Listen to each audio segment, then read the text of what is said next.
Assalamualaikum warahmatullahi wabarakatuh. Kami dari kelompok 4 di sini kami akan menjelaskan tentang kabel fiber optik dan alat-alat untuk menyambung kabel fiber optik. Oke, langsung saja ke materi. 1. Kabel fiber optik.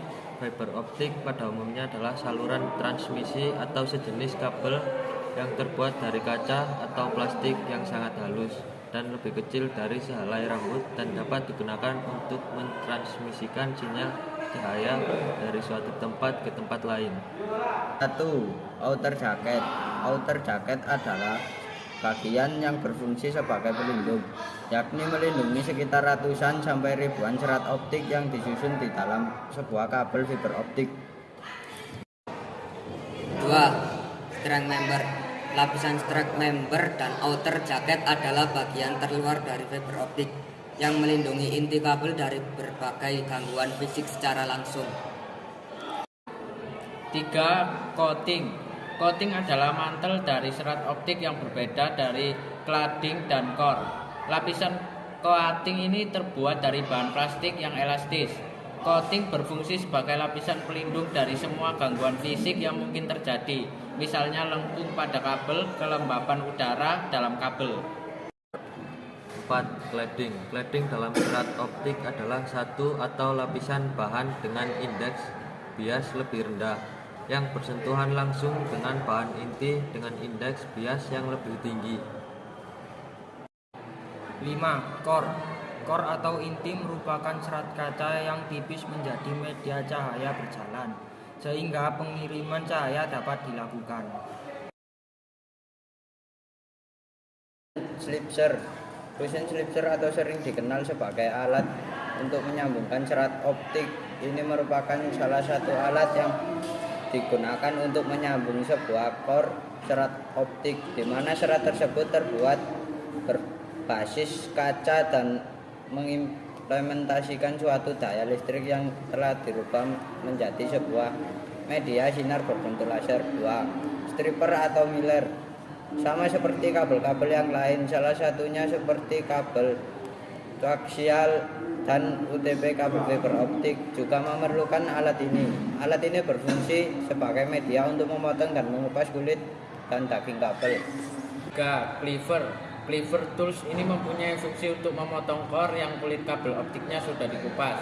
Perlu kalian ketahui juga bahwa pemotongan core ini wajib menggunakan alat khusus ini, karena pada serat kacanya akan terpotong dengan rapi. Jika proses ini berhasil dilakukan dengan baik, maka tahapan selanjutnya kalian bisa teruskan ke tahap jointing. 4. Optical power meter atau OPM. Alat yang satu ini memiliki fungsi untuk mengetahui seberapa kuat daya dari signal cahaya yang sudah masuk. OPM ini juga mempunyai interface FC yang langsung berhubungan dengan path core FC. 5. Optical domain reflector meter. OTDR merupakan salah satu alat yang digunakan untuk mendeteksi komunitas atau himpunan suatu kabel serat optik dalam jarak tempuh tertentu, sehingga dengan adanya alat ini diharapkan mampu menghasilkan jarak dari dua sisi yang merupakan ukuran gangguan yang terjadi. 6. Light source. Pada dasarnya alat yang satu ini mempunyai fungsi untuk memberikan sinyal untuk jalur yang akan dilaluinya. Misalnya untuk mengukur suatu redaman jalur atau end-to-end, di mana light source ini akan berfungsi sebagai media yang memberi sinyalnya. 7. Optical fiber identifier. Alat yang satu ini memiliki fungsi untuk mengetahui arah signal dengan penunjuk arah dan besar daya yang dilaluinya. 8. Visual field locator. Alat ini sering disebut juga laser fiber optik atau center fiber optik. Fungsinya untuk melakukan pengetesan pada core fiber optik. Laser akan mengikuti serat optik pada kabel fiber optik dari POP sampai ke user end to end. Bila core tidak bermasalah, laser akan sampai pada titik tujuan.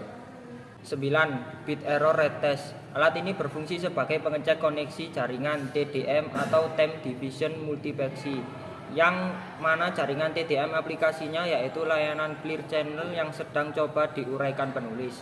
Secara spesifik bertes untuk mengecek dan mengetahui TX atau RX yang error melalui pengiriman paket dan lab. 10. Fiber optic adapter. Fiber optic adapter merupakan suatu komponen yang digunakan untuk melakukan penyambungan atau menghubungkan kabel fiber optik satu dengan yang lain. Jika penyambungan dilakukan terhadap kabel fiber optik yang memiliki konektor berbeda, maka fiber optic adapter disebut fiber optic adapter hybrid atau special adapter. Dari kelompok kami tentang materi fiber optik ini. Wassalamualaikum warahmatullahi wabarakatuh.